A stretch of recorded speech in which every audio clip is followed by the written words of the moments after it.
तुमचा CIBIL score आतापर्यंत 780 होता आणि अचानक 720 वर आला. तुम्ही ईएमआय वेळेवर भरता, क्रेडिट कार्डही वापरता, तरी अचानक तुमचा सिबिल स्कोअर कमी कसा झाला? आजच्या व्हिडिओमध्ये आपण बघणार आहोत की सिबिल स्कोअर अचानक कमी कसा होतो आणि कमी झालेला सिबिल स्कोअर वाढवायचा कसा. नमस्कार, मी नवनाथ आणि तुम्ही पाहत आहात नवनाथ आंधळे. बिझनेस आणि फायनान्स रिलेटेड चॅनलमध्ये आपलं स्वागत आहे. चला तर सुरू करूया. सिबिल स्कोअर अचानक कमी कसा होतो? सिबिल स्कोअर म्हणजे काय आता आपण समजून घेऊया. सिबिल स्कोअर म्हणजे काय? सिबिल स्कोअर म्हणजे तुमच्या कर्ज परतफेडीचा रिपोर्ट, जो की 300 ते 900 पर्यंत असतो. 750 पेक्षा जास्त असला तो अतिउत्तम, 700 ते 750 पर्यंत असला तो चांगला, 650 700 पर्यंत असला तो ठीक, आणि 650च्या खाली जर असला तर त्याला बँक कर्ज द्यायला नाकारते किंवा कठीण असतं. एखादा इन्शुरन्स काढायचा असतं ते कठीण असतं, एखादा ईएमआय वस्तू घ्यायची असती ते कठीण असतं. ईएमआय उशिरा भरणे, तुमचा सिबिल स्कोअर कमी व्हायला ईएमआय उशिरा भरणे हे कारण असू शकतं. समजा तुमचा ईएमआय 5 तारखेला कटतो आणि तुम्ही तोच ईएमआय 5 तारखेला भरण्याऐवजी 10 तारखेला भरला, म्हणजे तुम्ही 5 दिवस उशिरा जरी भरला तरी बँक त्याची नोंद ठेवते, बँक त्याची खबर राखते आणि यामुळे तुम्ही क्रेडिट कार्डामध्ये तरी मिनिमम ड्यू भरून धकवू शकता, पण बँकेमध्ये तसं नाही. त्यामध्ये तुम्हाला वेळेवरच भरलं तर तुमचं सिबिल स्कोअर खराब होत नाही. तुम्ही जर एक दिवस जरी उशीर केला तरी तुमचा सिबिल स्कोअर 50 ते 100 पॉईंट कमी होऊ शकतो. क्रेडिट कार्ड पूर्ण भरणे, समजा तुमच्या क्रेडिट कार्डाची लिमिट आहे 1 लाख रुपये आणि तुम्ही त्याच्यावर वापरले 90,000 रुपये, म्हणजे जवळजवळ तुम्ही 90% क्रेडिट कार्ड वापरलं. क्रेडिट कार्डला वाटतं की याला ज्या व्यक्तीला जास्ती गरज आहे. काही आदर्श वापर आपण बघू, जसं की तुम्ही 30% पेक्षा कमी वापरलं अतिउत्तम, तुम्ही 30 ते 50% वापरलं ठीक, आणि तुम्ही 50% पेक्षा जास्त क्रेडिट कार्ड वापरलं तर थोडं वाईट आहे. कारण तुम्ही क्रेडिट कार्ड वापरत आहात, तुमच्या अकाउंटला जेवढे पैसे आहेत तेवढेच. बघा, काही लोक सगळं पेमेंट करतात, पण कोण दिवशी करतात? ज्या दिवशी स्टेटमेंट होणार आहे त्याच दिवशी सगळं पेमेंट करतात आणि त्यामुळे बँकेला वाटतं की जास्ती रक्कम आहे, त्यामुळे तात्पुरता सिबिल तुमचा कमी होऊ शकतो.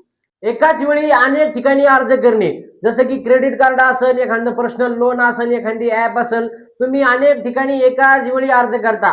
तुम्ही क्रेडिट कार्डावरून लोन काढ, तुम्ही बँकेतही अर्ज केला लोनसाठी, तुम्ही एखाद्या ऍप मधूनही लोन काढलं, म्हणजे एकाच महिन्यात तुम्ही अनेक ठिकाणाहून लोन काढलं तर तुमचा सिबिल हळूहळू कमी होतो. म्हणजे सिबिल वाढतो, या व्यक्तीने एका ठिकाणावर थांब नाही, म्हणजे ही व्यक्ती सिबिल ऑटोमॅटिक खराब होऊ शकतो. म्हणजे या व्यक्तीचं नियत खराब नाही, आपल्या भाषेत सांगायचं म्हणजे तुमचे जे पैसे आहेत, पैसे भरण्याची तुमची जी कुवत आहे, ही सिबिल आहे, हे हळूहळू कमी होतं. आणि तुम्ही जर 6 महिने असं केलं तर तुमचा सिबिल हा अर्ध्यापेक्षा जास्त कमी होऊ शकतो. जुने कार्ड बंद करणे, हो, तुम्हाला ऐकून धक्का बसेल की जुनं कार्ड बंद केल्याच्या नंतरही तुमचा सिबिल कमी होऊ शकतो. कारण क्रेडिट कार्ड 2 गोष्टी बघतं, एक कार्डाची एज म्हणजे कार्ड किती वर्षापासून आहे, आणि 2 कार्डाची लिमिट किती आहे.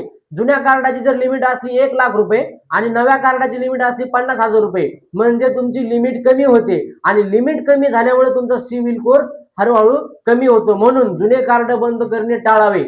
बँक स्टेटमेंट, बँक जर तुम्हाला म्हणली तुमच्यावर 1 लाख रुपये कर्ज आहे आणि तुम्ही 60,000 रुपयेच भरा, 60,000 रुपये भरल्याच्या नंतर आपण क्लोज करून टाकू, क्लोज होत नाही. वर्षानुवर्ष तुमच्या स्टेटमेंट मध्ये ते दिसते की या व्यक्तीने एवढं तुमचे लोन भरलेलं नाही आणि त्यामुळे तुमचा सिबिल कमी होऊ शकतो.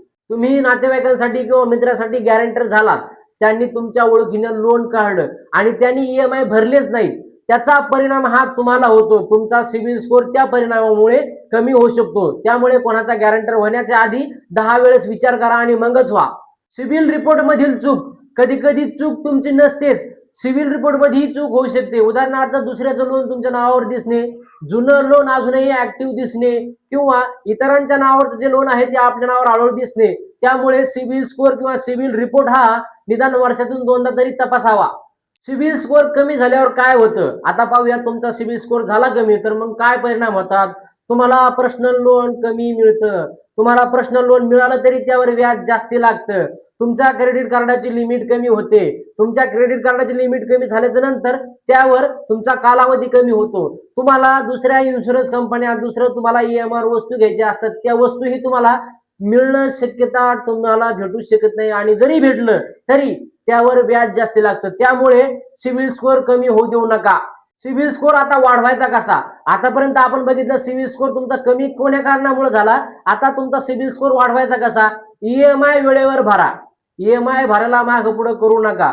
30% पेक्षा कमी सिबिल स्कोअर वापरा, म्हणजे तुमच्या कार्डाची लिमिट तुमची जी आहे 1 लाख रुपये, तर त्याचे 30,000 वापरायचे, 30% पेक्षा कमी वापरायचे. त्यानंतर तुमचा सिबिल स्कोर हा क्रेडिट कार्ड असेल, दुसऱ्या एखाद्या ऍप असतील, ऍपवर लोन कमी घ्या. अनावश्यक गोष्टीवर लोन घेणं टाळा आणि वेळेच्या वेळेवर ईएमआय भरा. हळूहळू 6 महिन्यात तुमचा सिबिल स्कोर वाढू शकतो आणि अजून जास्त वाढवायचा असेल तर 6 महिने ते 12 महिन्याच्या आत तुमचा सिबिल स्कोर हा पहिल्यासारखा चांगला होऊ शकतो. एक झटपट उदाहरण पाहू. रोहनचा सिबिल स्कोर होता 786. त्याने 90% तो सिबिल स्कोर 90% त्या कार्डाच्या लिमिटवर वापरला. ईएमआय 35 दिवस उशिरा भरला आणि अशा कारणामुळे त्याचा सिबिल स्कोर झाला हा 720.